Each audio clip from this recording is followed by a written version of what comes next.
الجيل العاشق.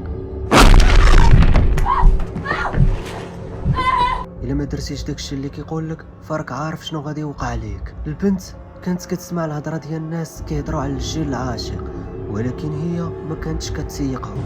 في واحد الليله غادي تسمع واحد الصوت كيقول الا ما درتيش هادشي غادي نعذبك في حياتك. البنت بدات كتضحك وقالت انا ما غادي ندير حتى شي حاجه من هادشي اللي كتقول. ما كانتش ضاربه الحساب لهادشي اللي غادي يوقع ليها.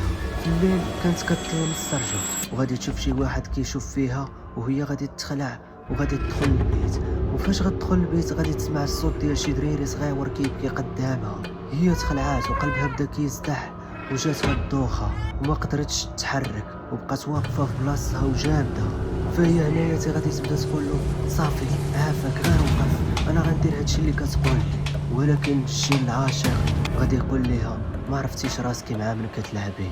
الا بغيتي الجزء الثاني ما تنساش دير متابعه وكتب الجزء الثاني في التعاليق وغادي يوصلك في الخاص. والا ما وصلكش دخل البال ديالي غتلقى الجزء الثاني مكتوبه فيه الجيل العاشق.